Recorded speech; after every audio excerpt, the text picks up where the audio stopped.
Bonjour, ici Denise la copine, j'espère que tu vas bien, mais en tout cas ça va très bien. Aujourd'hui on se retrouve dans une nouvelle vidéo qui va parler de mes objectifs 2023 parce que nous sommes désormais en 2023 et donc quand ça sortira, on sera déjà en 2023. Je te souhaite une bonne année, j'espère que tes résolutions vont se concrétiser cette année, que tu auras plein de bonheur, plein de joie, plein de succès, plein de bonnes choses. Aujourd'hui, je te retrouve pour un nouveau podcast qui sera sur mon bilan 2022 et sur mes résolutions 2023. Et donc quand ce podcast sortira, on sera déjà en 2023, normalement peut-être le dimanche 22. Donc je te souhaite une bonne année, bonne santé. J'avoue que je suis un peu en retard, mais c'est pas grave, vaut mieux tard que jamais, comme on dit chez moi. Et donc on va commencer par mon bilan 2022. Le son n'est pas ouf parce que j'ai pas encore eu mon micro, il faut que je trouve le moyen de le mettre sur ma caméra, mais ne vous inquiétez pas, ça va être pour bientôt. Mais pour mon bilan 2022, globalement c'était pas une année trop horrible, en tout cas professionnellement parlant, parce que j'ai fait mon année sabbatique et je me suis vite rendu compte que je voulais reprendre les études. Et en reprenant les études, je me suis rendu compte que je voulais repartir. Je sais pas qui m'a envoyé, en fait j'aurais dû faire trouver un travail et partir loin, faire mon projet de Japon, parce que depuis le temps que j'y pense et j'ai jamais la possibilité de le faire, mais je compte le faire, ça c'est sûr. Bref, je m'égare. Mais du coup, depuis 2022, je vends ma boutique en ligne de bougies. Ça avance très lentement, mais sûrement, donc je m'inquiète pas, je me laisse encore le temps. Puis c'est un peu un business de côté, c'est pas quelque chose pour lequel je mise grave, c'est vraiment quelque chose que je fais par plaisir et par envie, donc je me mets pas trop la pression concernant ça, même si c'est un gros investissement et que je suis pas du tout rentable, mais ça c'est pas, en vrai ça m'importe pas tant que ça, donc pour le moment c'est vrai que je laisse ça de côté. Donc ça c'était en janvier, puis février, mars, avril, j'ai pas mal voyagé, je suis partie aux États-Unis, à Miami chez ma soeur. J'ai pas mal de vidéos pendant ce moment-là, donc n'hésitez pas à les voir. Je vais créer une playlist spécialement pour ça, pour que vous puissiez suivre un peu mes aventures à Miami. Sachant que normalement j'y retourne bientôt, donc ce sera un peu la suite de mes aventures là-bas, donc restez à l'affût. Je suis partie en Finlande avec mon autre soeur. Du coup j'ai fait Miami, Finlande. Je suis partie à Lille chez ma soeur avec qui j'étais partie en Finlande. J'étais censée aller en Suisse, mais j'avais plus d'argent parce que j'ai tout investi dans une formation d'immobilier que j'ai pas encore suivi. Au mois de mai, j'ai commencé mon alternance en CDD, puis je suis passée en CDI en août.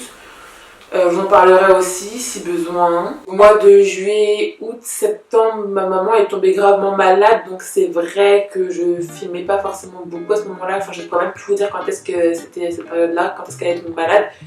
C'est vrai que franchement, les vidéos, j'y pensais pas du tout, parce que j'étais vraiment centrée sur ma maman, sur sa santé, pour le fait qu'elle guérisse. Dieu merci, elle est encore là. Le Seigneur nous l'a laissée. Donc, trop contente qu'elle aille beaucoup mieux, qu'elle puisse enfin reparler, enfin vraiment tout va bien pour le moment. Donc, que du positif, et là je suis un peu en mental breakdown parce que durant mon année sabbatique, j'ai terminé le G1 de mon roman et j'ai vu qu'il y avait une personne qui s'était pas mal inspirée, un peu inquiétée, donc j'ai sorti mon roman en précipitation. C'est vrai que j'aurais voulu faire plein de choses avant de le sortir comme ça, donc j'ai pas eu les retombées que je voulais entre guillemets avoir. Mais je me dis c'est pas grave, au moins je pourrais le faire sur le tome 2, donc du coup j'ai sorti le roman en novembre. Décembre, il y a eu Noël, j'ai eu mes petits cadeaux. Et du coup, voilà, mon bilan 2022 était plus ou moins positif. J'ai eu beaucoup de mental breakdown, comme je disais. Ça reste, c'est moi, j'ai toujours des mental breakdown, et surtout professionnellement parlant, donc c'est vrai que c'est assez compliqué vers la fin d'année, puis avec ma maman, tout ça, donc c'est un peu compliqué, mais on veut du renouveau, on veut de la positivité pour 2023. Et donc cette année, je vais te dire tous mes objectifs 2023. J'espère que je ne parle pas trop vite, c'est dans mes objectifs 2023 de parler moins vite, purée. Le premier objectif que j'aimerais remettre en place, c'est vraiment la lecture, parce que je me rappelle avant, je lisais des tonnes et des tonnes et des tonnes de livres. Ma bibliothèque est remplie de livres. Si vous saviez à quel point je lisais tout le temps, puis après le téléphone est arrivé et c'est parti en cacahuète, d'accord ? Mais j'adorais lire, j'aime toujours lire, je sais que j'adore lire encore, parce qu'il y a peu j'ai lu le roman le livre Développement personnel, Père riche, Père pauvre, et j'ai retrouvé le goût de la lecture que j'aimais avant, l'inspiration, vraiment j'étais à fond. Donc j'aimerais vraiment me remettre à la lecture, il faut juste que je retrouve des livres qui me passionnent et qui m'intéressent. Donc forcément ce sera de la romance je pense, et du développement personnel. Donc j'aimerais bien par exemple lire bientôt Atomic Habits. Là je sais que j'ai un livre que je dois finir, c'est You Are a Badass de Jen Sincero, que j'ai commencé mais que j'ai jamais terminé. J'ai essayé aussi de lire Les hommes viennent de Mars et les femmes de Vénus, mais j'ai eu tellement de mal, il y avait tellement de clichés que ça m'a vite fatiguée. Il y avait quoi d'autre? Il y a plein de livres que je veux lire, mais en fait je pense que j'ai pas encore retrouvé le livre qui m'a redonné goût, qui me redonnera entre guillemets l'élan pour relire plein de livres. Donc là, si vous avez des suggestions, n'hésitez pas à me proposer en commentaire, ce serait avec plaisir. Le deuxième objectif, ce serait de faire plus de sport. Ce serait moins pour le physique, mais plus pour la santé, parce que c'est vrai que quand je fais du sport, généralement, je le fais surtout pour mon physique, et quand je vois pas de résultats, je me mets à avoir des idées en mode oui, de toute façon, t'es qu'une merde. Bon, bref, vous connaissez la confiance en soi, d'accord? Et du coup, je me dis, faut t'arrêter de faire du sport pour ça, mais surtout pour ta santé, parce que comme je suis dans une famille qui a beaucoup de problèmes de santé dans la génétique, merci bien, je veux pas mourir à 50 ans, d'accord, je vais rester en bonne santé, je vais pouvoir marcher jusqu'à, enfin tu vois, la santé c'est trop important, je me suis encore plus rendu compte quand ma maman est tombée malade. Donc là vraiment je vais arrêter de me focaliser sur la perte de poids, etc. Et plus me centrer sur le faire du sport pour la santé et moins pour la perte de poids. Et ça je pense que c'est quelque chose qu'on le fasse tous, mais c'est plus facile à dire qu'à faire. Donc je comprendrais si jamais tu es dans le même cas que moi et que tu te dis en fait il faut que je le fasse pour la santé et pas pour le sport. C'est difficile à encaisser, mais c'est vrai que moi j'ai un peu eu le déclic avec ma maman, donc en vrai peut-être qu'il te faut juste un déclic, mais ça viendra quand ça viendra. Troisième objectif, c'est un peu lié avec le sport, mais c'est manger plus sain et moins sucré, parce que je mange du sucre à longueur de journée. En fait je peux manger des plats qui sont du sucre. Genre je peux manger du sucré du matin au soir. En fait je suis matrixée par le sucre. En soi il faut juste que je diminue mon palais à l'habitude du sucre, et que je diminue le sucre, parce que c'est abusé à quel point je peux manger du sucre du matin au soir. Et manger plus sain, c'est-à-dire par exemple manger plus de légumes, plus de fibres. Je mange beaucoup moins de viande qu'avant, donc ça je suis très contente, très fière. Et par contre manger plus de produits de qualité, dans le sens par exemple du saumon de chez le poissonnier, enfin, vous voyez, des produits de qualité. Après c'est un coût, donc c'est un peu compliqué, mais c'est vrai que moi j'ai droit à la carte ticket restaurant, donc j'ai la chance de pouvoir l'avoir, donc que j'utilise cette chance là pour faire des bonnes courses de produits sains et de préparer moi-même, que d'acheter tous les midis et à manger dehors. Donc voilà, il faut que j'arrête de manger dehors et que je fasse de meilleures courses pour que ce soit pour moi ou pour ma famille. Donc ça c'est vraiment un de mes objectifs 2023. On verra bien si je vais les maintenir. C'est ça que je trouve ça bien de faire ce genre de vidéo là, pour voir si l'année prochaine j'ai tenu les objectifs que j'ai fait cette année. Donc moi je pourrais revisionner la vidéo et voir si ça a fonctionné. Le quatrième objectif que je voulais faire, c'est me mettre à la couture. Donc j'ai essayé de m'y mettre l'année dernière quand j'étais en alternance dans le sud, mais moi je suis pas quelqu'un de discipliné, d'accord. J'ai besoin que quelqu'un me gère. C'est pour ça que j'aimais bien le DUT, parce qu'on était très derrière moi, et en gros si je faisais pas mes cours, je prenais cher derrière. Si j'avais été à la fac, ça aurait été la catastrophe, je serais déscolarisée à ce jour. Donc c'est vrai que me mettre à la couture, j'y ai pensé, et j'avais prévu de le faire en partant au Togo cet été. Finalement j'y vais peut-être pas, puisque je vais aux États-Unis normalement, donc j'avoue que c'est un peu chiant. Et même au moment où je peux y aller, toute ma famille ne peut pas y aller, et eux ils y vont avant, donc ça me fait un peu chier d'y aller si personne n'est là, quoi. Donc je pense que ce sera peut-être décalé à l'année prochaine. On va voir, ça se trouve je vais pouvoir partir, hein, qui sait. Mais si j'y vais pas sur ma mère, donc ça c'est un peu chiant.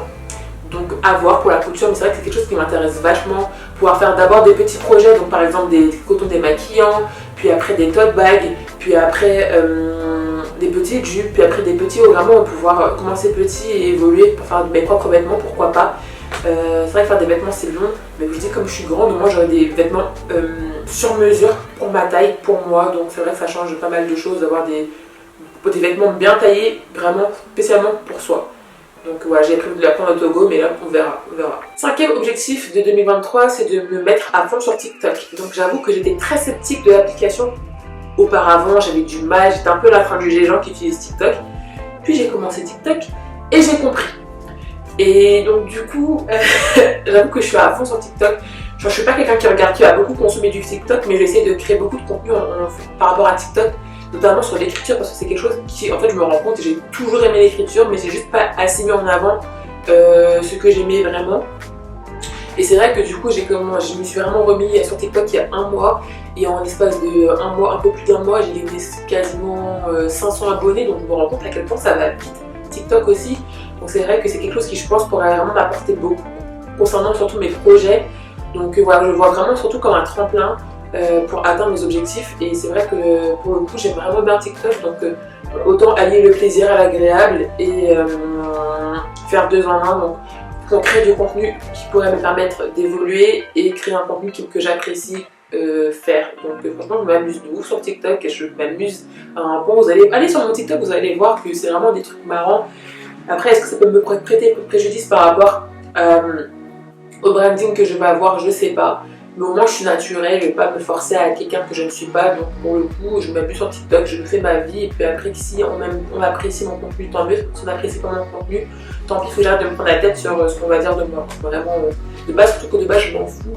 Mais c'est que quand on me dit que là, je commence à cogiter, mais flemme. Allez, on est en 2023, on est des bad bitch en fait. Regardez mes ongles. On est des bad bitch en fait. Voilà. Sixième objectif, beaucoup d'objectifs quand même. Hein. Sixième objectif, c'est de mieux gérer mon argent. Donc, Jennifer, votre copine aime trop dépenser. D'accord? Votre copine aime trop dépenser, mais votre copine a de très grands projets. Et ces grands projets ont besoin d'être financés. Et si votre copine aime dépenser dans des choses qui ne sont pas nécessaires pour les grands projets, à quoi bon? Donc, du coup, je me suis dit, Jennifer, j'ai remis ton argent. Maintenant, tu vas utiliser des enveloppes parce que votre copine utilise que sa carte bancaire. Sur la carte bancaire, tu vois pas comment l'argent il part. Alors que si j'ai des enveloppes et que je vois comment ça part, là je sens que je vais bien gérer mon argent. Et c'est vrai que mieux gérer mon argent, ça peut être vraiment bien parce que sachant que j'ai des projets immobiliers, si la banque il voit toujours des moins dépensés, ça fait pas trop quoi. Donc vraiment gérer mon argent, toujours avoir des économies de côté au cas où s'il se passe quelque chose, qui sait. Et investir bien évidemment. Et je trouve que cette année j'ai été particulièrement bien au niveau investissement parce que j'ai quand même investi dans 2 formations. Et moi de base avant j'étais très sur mon argent. Et j'étais pas radine, mais j'aimais pas trop dépenser mon argent pour les autres, et pour moi, oui. Et c'est vrai que je trouve que cette année, enfin depuis quelques années, je dépense de plus en plus pour les autres, et je trouve ça vraiment bien, parce que c'est vrai que c'était quelque chose qui me dérangeait, je voulais pas être comme ça, et pour le coup, là, je commence à être de plus en plus en mode, bah, tenez, vous êtes ma famille, enfin, je vous aime, vous voyez, bah, genre, septième objectif, pour moi, c'est un des plus importants, parce que c'est vraiment quelque chose sur lequel j'essaie de travailler depuis longtemps, et que j'ai vraiment du mal. C'est de mieux m'exprimer. Dans le sens où j'avais fait une vidéo sur le bredouillement. C'est quelque chose qui me pèse depuis le collège et maintenant j'ai 22 ans les gars. Donc bientôt 23 en mai. Et c'est vrai que avoir du mal, toujours devoir stresser sur ma manière dont je m'exprimais en public, c'est quelque chose qui est frustrant. Et même même quand je parle dans la vie de tous les jours, devoir me dire qu'il faut que je pense à ralentir, à articuler pour qu'on puisse me comprendre et que ça paraisse clair. C'est difficile et je me rappelle la dernière fois j'ai eu un oral et genre j'ai entendu ma voix trembler parce que j'avais peur de pas assez bien parler et on m'a fait une remarque comme quoi on m'a dit mais t'étais stressée non? Parce que oui ma voix elle a tremblé au début parce que j'avais peur de pas bien parler et je vous jure c'est horrible. Même là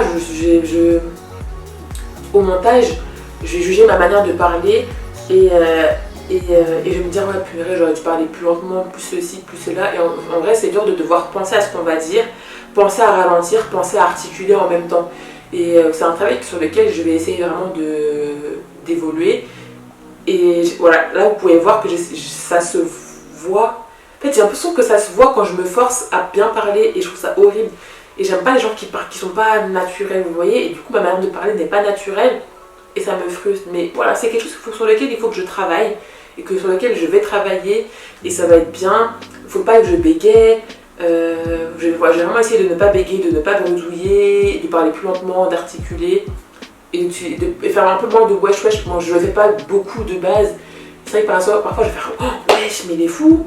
Moi je trouve que c'est pas classe, c'est pas joli, c'est pas élégant. Donc on va arrêter de sortir ces petits mots un peu parasites qui ne servent à rien et parler correctement.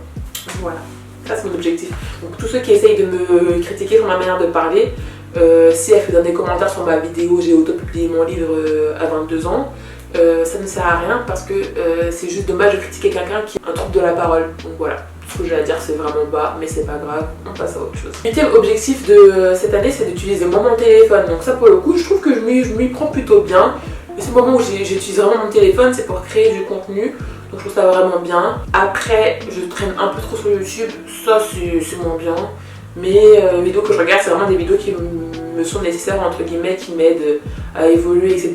Donc en vrai, je me dis, bon, ça passe. Et quand je regarde un peu des vidéos divertissement, Ça va surtout être dans des moments où je vais faire autre chose. Par exemple, je vais commencer à m'endormir, ou sinon je suis en train de balayer, ou sinon je suis en train de faire la vaisselle, ou vraiment je suis en train de faire autre chose en même temps.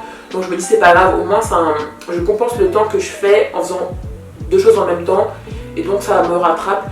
Mais c'est vrai que moins de temps sur mon téléphone, ça peut être vraiment bien, et passer plus de temps à lire ou à écrire ou à créer du contenu, ça peut être vraiment bien. Et là cette année je le sens bien, donc je suis contente. Et puis en ce moment j'ai remarqué, depuis quelques temps, depuis mon année sabbatique, je déteste rien faire. Donc je déteste par mon temps regarder des séries sans faire autre chose qui pourrait m'être utile.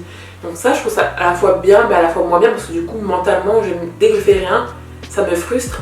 Et même c'est épuisant de tout le temps devoir faire quelque chose et de travailler. Donc ça il faut que j'apprenne aussi à faire des pauses maintenant, parce qu'avant j'en faisais tout le temps, maintenant j'en fais plus et c'est pas bien. Donc voilà, on va doser un peu sur ça aussi. Mais objectif vraiment de cette année, c'est moins de téléphone, plus de créativité, plus de contenu créé et plus de temps précieux passé. 9e objectif de cette année, donc ça on est vraiment bien parti, c'est d'écrire 2 romans. Je m'explique. Le tome 2 de mon roman Why Me a été enfin terminé, donc c'était un de mes objectifs 2023. Donc j'ai terminé la réécriture actuellement, donc je suis très contente. Il faut que je le fasse lire à des bêta lecteurs. Donc si jamais tu as lu le tome 1 et que tu souhaites lire le tome 2, normalement qui est déjà sur Wattpad, mais il a été remodifié, donc vraiment je t'invite vraiment à m'en faire part pour que je puisse te le faire lire et que tu me fasses des commentaires au fur et à mesure que tu le lises. Ça me ferait très plaisir. Et j'ai un petit concept sur ce tome 2, donc ça à voir sur mon TikTok, parce que le TikTok sera déjà sorti quand tu auras vu cette vidéo. Et voilà, si jamais tu veux lire le tome 2, n'hésite pas à me le dire. Mais du coup j'ai terminé cette réécriture, donc un des premiers objectifs de fait pour 2023, donc c'est cool. J'aimerais aussi écrire 2 romans, donc du coup ce serait le tome 3 de la saga, donc le 3e et dernier tome de cette trilogie. Et écrire un 2e roman dont j'ai déjà une idée, j'ai déjà le titre. Le titre, je suis hyper fière. La couverture, je suis hyper fière. Maintenant, il faut tuer l'histoire. L'histoire va être trop cool. Ça reste de la romance pour changer. Du Enemies to Lovers. Mon premier Enemies to Lovers, donc j'ai trop hâte de l'écrire. Je ne ferai pas la même erreur que pour le tome 1 de Why Me, je ne l'auto-publierai pas. Je pense que je ferai envoyer à une maison d'édition et je proposerai à plusieurs concours, je pense. Là pour le coup, je vais vraiment faire un marketing de fou.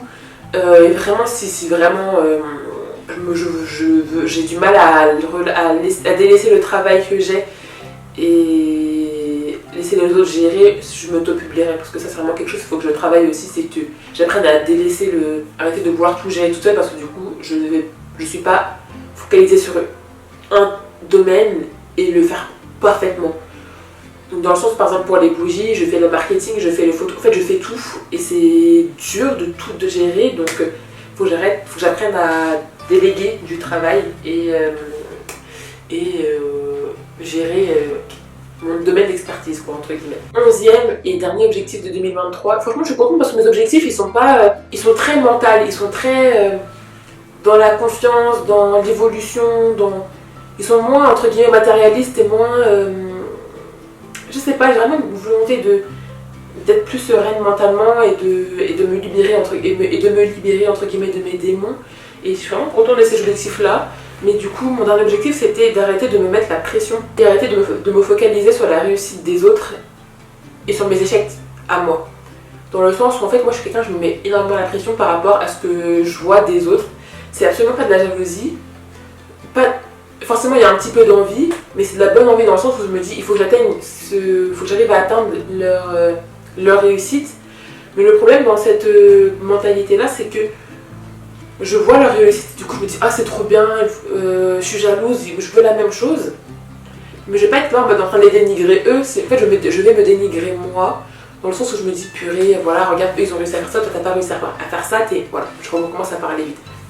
Regarde eux ils ont réussi à faire ça, toi t'as pas réussi à faire ça, t'es nul, tu sais à rien. Vous voyez, je vais vraiment être dans cette dénigrance, vraiment être dans cette dégradation de ma personne, et je veux pas penser comme ça, j'ai pas envie, parce que tous les jours je suis en train de me mettre la pression et je vous jure mentalement c'est épuisant de se dire, j'avais fait une vidéo sur ça s'appelle À cœur ouvert, donc je vais vraiment aller le voir, je vais plus en détail sur ça parce que ça sert à rien de répéter ce que j'ai dit là-bas, mais c'est vrai que je veux vraiment être dans une optique positive. C'est vrai qu'on peut pas être positif tout le temps, ça c'est sûr, je le conçois, on peut pas être non plus dans la négativité tout le temps. Et le mental c'est trop important, donc j'ai pas envie de rester dans une optique comme ça, à me rabaisser, à me dire bon bah de toute façon tu n'y arriveras jamais, et.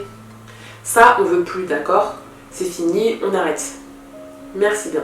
J'ai fait le tour de mes objectifs 2023, cette vidéo elle est assez simple, elle va être un petit peu longue peut-être pour certains, mais j'ai vraiment cette volonté de me motiver en faisant une vidéo face cam à tout le monde et j'espère que ça pourra m'aider à me booster, à atteindre des objectifs que j'ai envie d'atteindre en y mettant du mien. Je vais pas parler de YouTube parce que ça c'est encore pas un cas à part. Ça c'est encore en réflexion, je vous en tiendrai au courant de toutes les nouveautés qu'il y aura dessus, mais j'espère que cette vidéo t'aura plu. N'hésite pas à t'abonner, à liker et à me dire quels sont toi tes objectifs 2023 de cette année en commentaire, même si on est un peu le 22, ce jour on est le 20 mais quand cette vidéo sortira on sera le 22.